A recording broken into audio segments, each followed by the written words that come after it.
يا رسول الله السلام عليك يا حبيبي يا نبي الله۔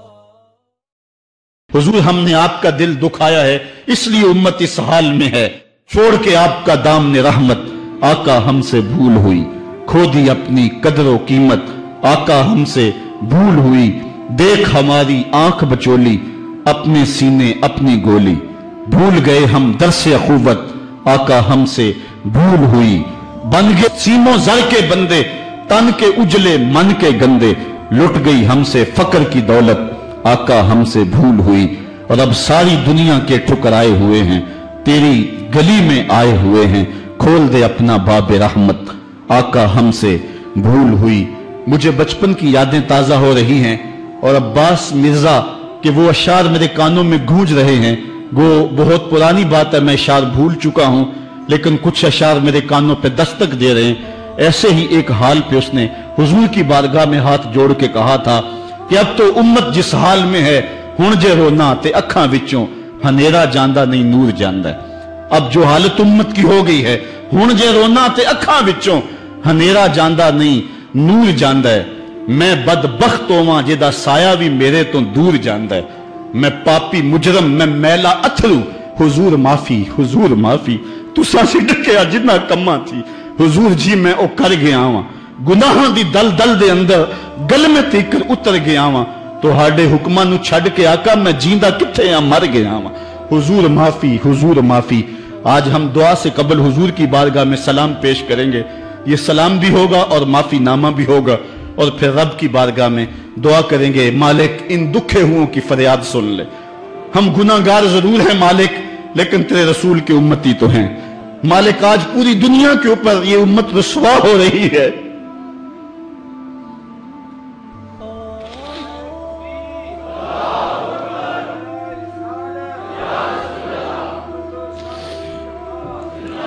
تجھ سے فریاد ہے اے گنبد خضرا والے، کعبے والوں کو ستاتے ہیں کلیسا والے۔ آج ہمارا اخلاق ہمارا کردار اس قدر گراوٹ کا شکار ہو گیا۔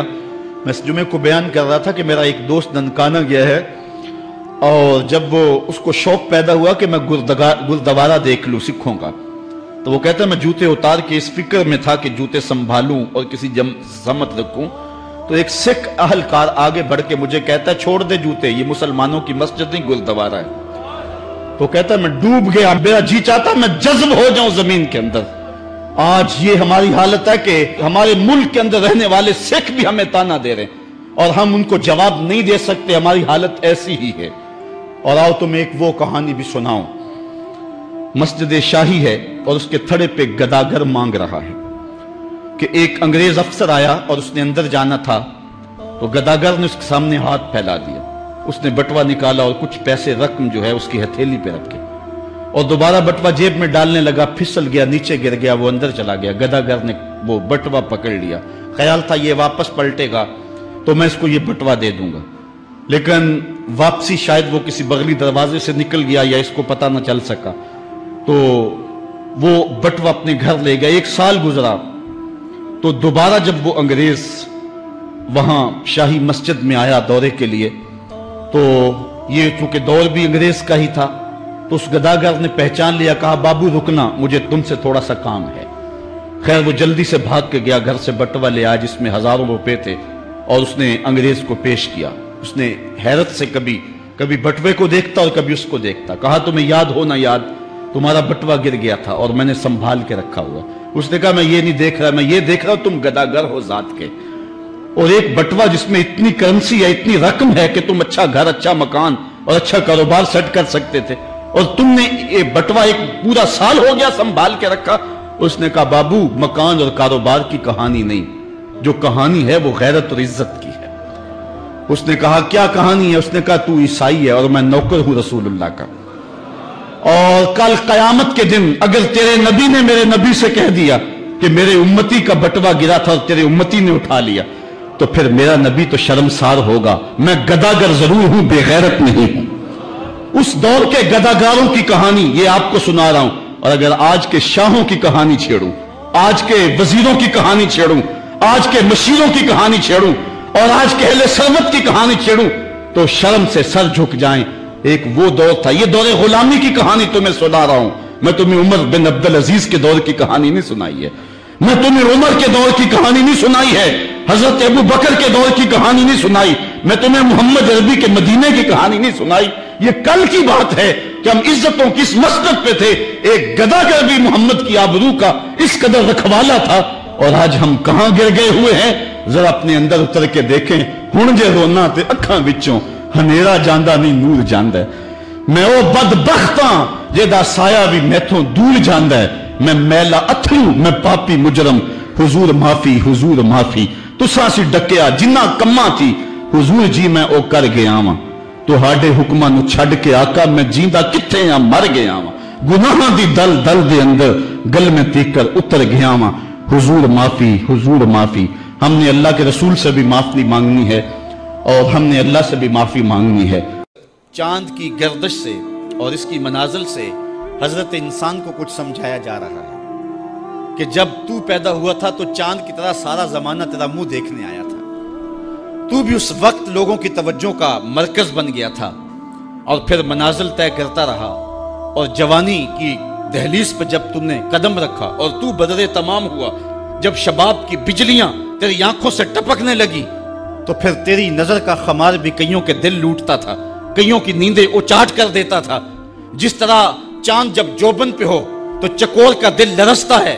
اور سمندر میں جوار بھاٹا پیدا ہو جاتا ہے، لہریں اٹھتی ہیں، طوفان پیدا ہوتے ہیں، تو جب بندہ بھی جوانی کی دہلیز پہ ہوتا ہے تو وہ بھی طوفان اٹھاتا ہے، دلوں میں جوار بھاٹے پیدا ہوتے ہیں، تو وہ لمحے بھی آئے کہ تو نے دلوں کی بستیاں اور دلوں کی دنیا پر ہلچل پیدا کر کے رکھ دی۔ تیرا شباب لوگوں کی زندگیوں کے اندر گھلتا رہا اور کتنوں کی نیندیں اچاٹ ہوتی رہیں، تیری زلف کے شکن کتنوں کا قرار لوٹ کے لے گئے، لیکن پھر وہ لمحہ بھی آیا، حتی آدھا کل ارجون القدیم، پھر بوڑھا ہو گیا، پھر تجھے کوئی دیکھنے بھی نہیں آتا، کوئی تجھ سے اداس بھی نہیں ہوتا، بچے بھی کترا کے گزر جاتے ہیں۔ کہا انسان ذرا چاند کی منزلوں کو دیکھ، یہی چاند کتنا پیارا تھا اور آج اسی چاند کو کوئی دیکھتا بھی نہیں ہے۔ بچہ جب پیدا ہوتا ہے تو اس کی مسکراہٹ دل کھینچتی ہے، اور جب بوڑھا مسکراتا ہے تو اس وقت جو ہے لوگوں کی توجہ نہیں ہوتی۔ بچے کی زبان جو ہے وہ اڑ اڑ کے جب بولتا ہے تو اس کی توتلی زبان کا حسن دلوں میں نکھار پیدا کرتا ہے، ماں بھی بلہاری جاتی ہے، باپ بھی صدقے جاتا ہے، بہنیں بھی جو ہے وہ قربان جاتی ہیں، تو بچے کا ٹوٹا لہجہ اور توتلی زبان خوشیوں کی ایک لہر ہوتی ہے۔ لیکن جب بڑھاپے میں فالج کی وجہ سے زبان میں لکنت آ جائے، اب توتلا پن پیدا ہو جائے، اب زبان اٹکنے لگے تو بچے بھی مذاق اڑاتے ہیں۔ ایک لمحہ وہ تھا کہ زبان توتلی تھی تو حسن تھا، آج لمحہ وہ گیا کہ حتی آدھا کل ارجون القدیم، کھجور کی ٹہنی سے جب پھل توڑ لیا جائے اب اس ٹہنی کو کون پوچھتا ہے؟ جب تک پھل آیا نہیں تھا وہ ٹہنی اچھی لگتی تھی، مالی سنبھال کے رکھتا تھا، جڑوں کو بھی پانی دیتا تھا اور خیال کرتا تھا کہ کوئی ایسا نقصان نہ ہو کہ یہ پودا جو ہے وہ مرجھا جائے۔ پھر جوبن پہ آیا اور جب کھجوریں لگیں تو اس نے پھر رسیاں بھی باندھی اور کھجوروں کو سنبھالنے کے لیے سب کچھ کیا۔ پھر جس دن اس نے اس ڈال سے پھل کاٹ لیا، اب وہ کھجور اجڑ گئی، اب اس کی وہ ٹہنی بے توقیر ہو گئی۔ انسان کی زندگی کا جب شباب لٹ جاتا ہے اور بڑھاپے میں جب وہ کسی قابل نہیں رہ جاتا تو پھر اس کی بھی یہ مثال ہے، حتی آدھا کل ارجون القدیم، جیسے کھجور کی پرانی ڈال ہو۔ آفاق کے ہر ہر گوشے میں قرآن سنا کر دم لینا،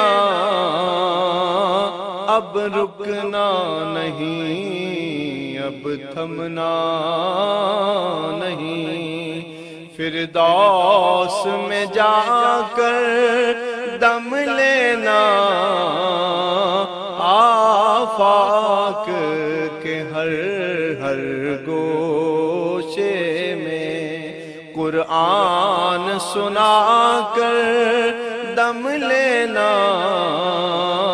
اب رکنا نہیں، اب تھمنا